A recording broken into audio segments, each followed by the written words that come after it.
Hello there you guys, welcome to one of my videos. Going to be giving you my predicted 11 for Manchester United's game against Brighton and Hove Albion at Old Trafford.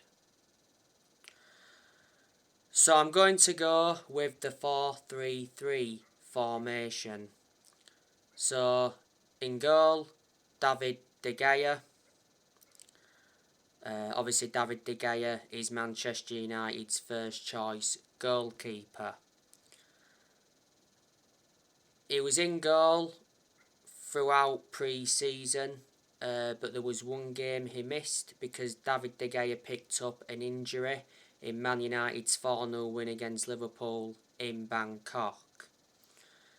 Last season, David De Gea was sensational. You know, he is regarded as one of the best goalkeepers in the world.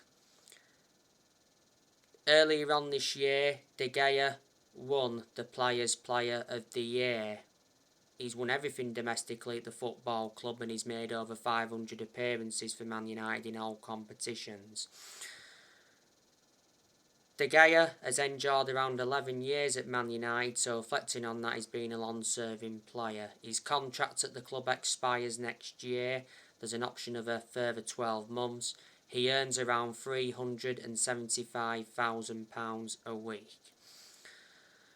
At right back, I'm going to go with Diego Dalot.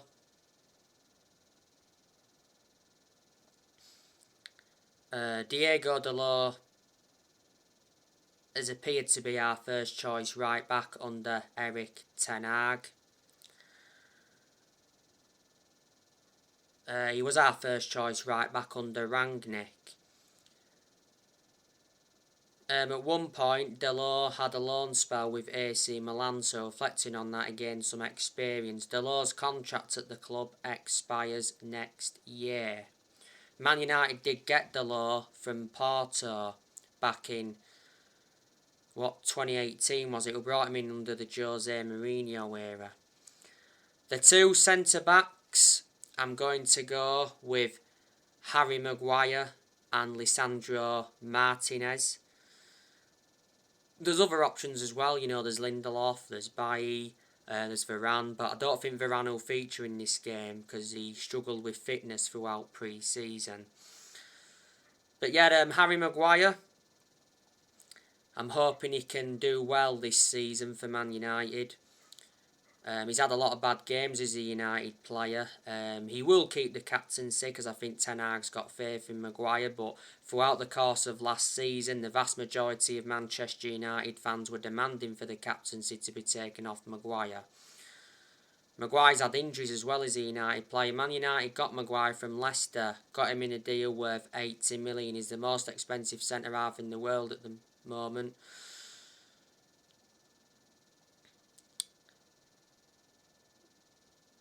As Lisandro Martinez, if he plays in this game, it will be his Premier League debut. Lisandro Martinez made his debut throughout pre-season. Manchester United signed Lisandro Martinez from Ajax. Martinez signed a contract with Man United until 2027. There's an option of a further 12 months. Man United got Martinez in a deal worth 57 million.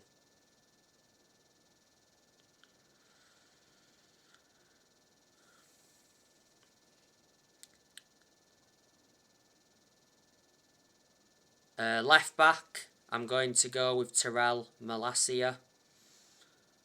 I think he'll start ahead of Luke Shaw because throughout pre-season, Luke Shaw didn't struggle with fitness and not so long ago had illness. But Tyrell Malacia played throughout pre-season. Manchester United got him from Feyenoord. Got him for around 13 million. Tyrell Malacia's got a contract with Man United until 2026. There's an option of a further 12 months. The three midfielders, I'm going to go with Fred, Scott McTominay and Bruno Fernandes.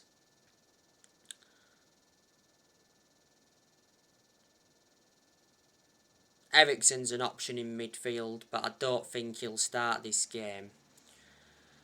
Fred, as you all know, I've got my strong reservations about him. Man United got Fred quite a few years ago from Shakhtar Donetsk. Got him in a deal worth 50 million.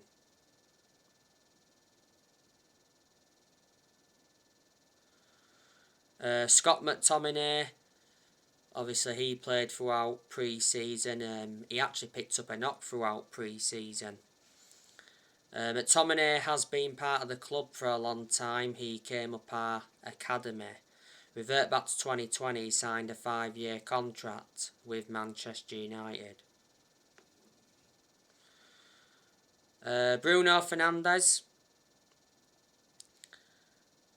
I'm hoping this season he can have a better season than last season, because I thought last season he weren't that good.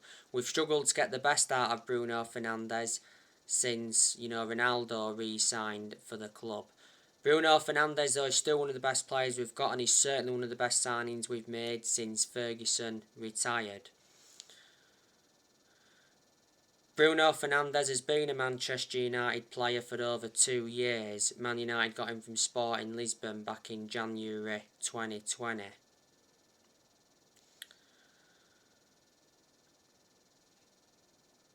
On the left wing, I'm going to go with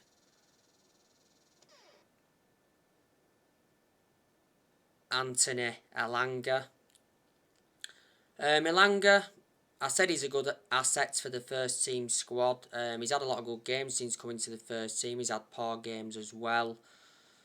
Elanga joined Manchester United's academy at the age of 12.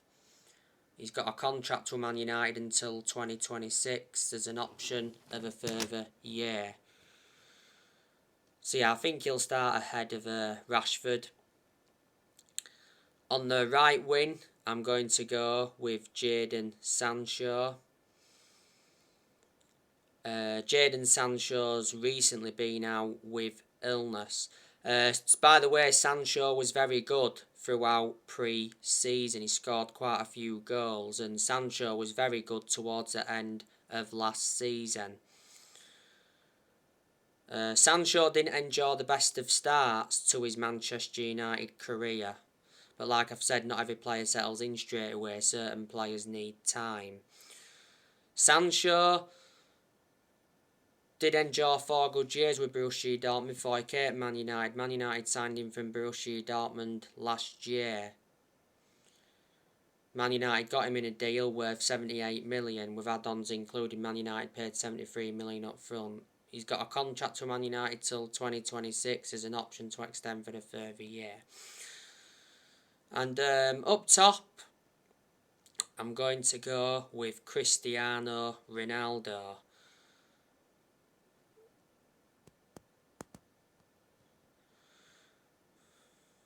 There again, I heard that Ronaldo may not start this game.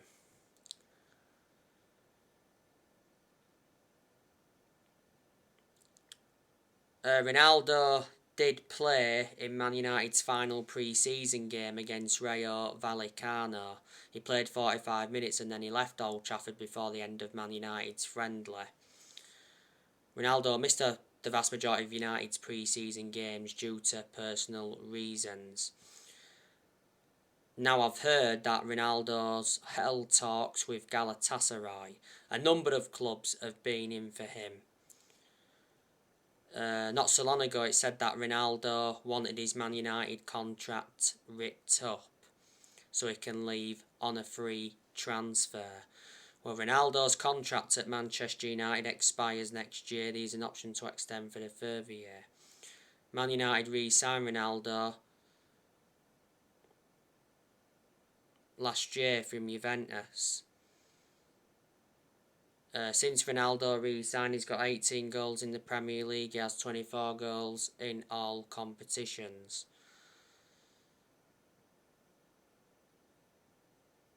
Ronaldo's got a good pedigree as a player. He's won over 30 trophies in his playing career, including 5 Ballon d'Ors.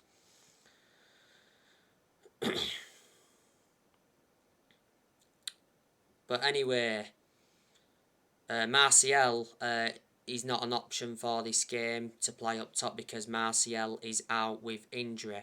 Martial, though, was very good throughout pre-season. He scored quite a few goals. Last season, Martial was out on loan with Sevilla.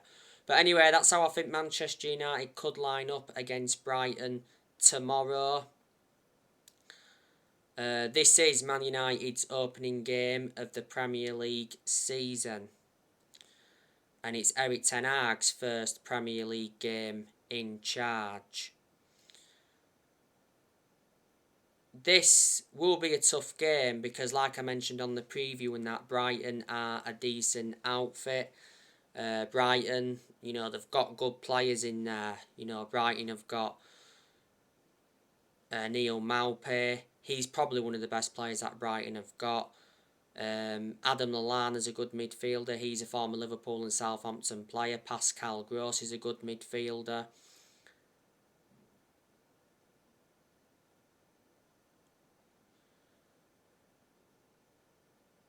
Danny Welbeck, he's a former Manchester United and Arsenal player. If Danny Welbeck was to play tomorrow, he'd be reuniting with Man United.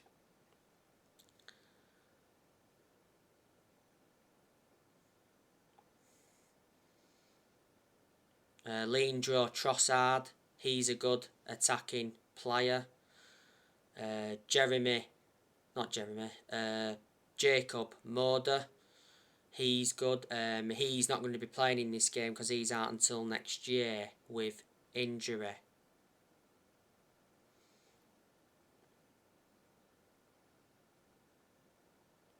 Jeremy Sarmiento, he's a striker.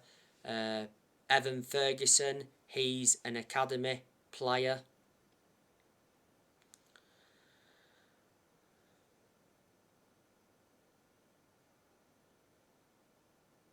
Moises Caicedo, Mark Cucurella. He's been heavily linked with a move to Chelsea. Tariq Lamptey, he's a very good right back for Brighton. Revert back to January, Manchester United went in for him. Lewis Stunk, he's a very good centre back. They've got Shane Duffy, Adam Webster, Joel Veltman.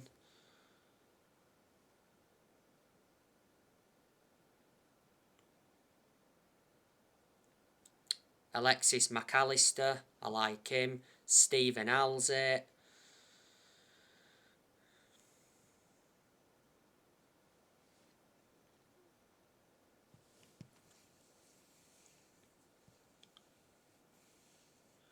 So they're a lot of the players that Brighton do have. Let me put into the equation that they've lost players as well. They lost Yves Bissouma. He went to Tottenham earlier on this year. They lost Daniel Byrne back in January. He went to Newcastle. They lost Dale Stevens. He went to Burnley from Brighton. They lost Ben White. He went to Arsenal from Brighton, but Brighton did receive around 50 million for him. Glenn Murray also left them. Thomas McGill left them. He's the former Brighton goalkeeper.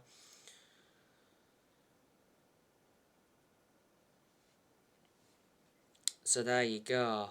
And Brighton have a decent manager in Graham Potter.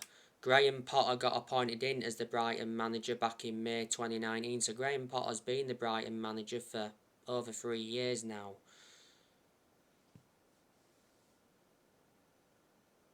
He's under contract with Brighton until 2025.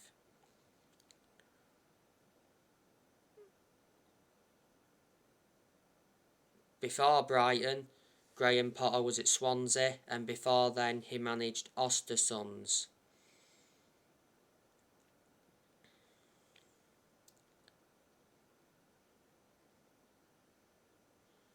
Don't forget, last season Manchester United beat Brighton at Old Trafford 2-0.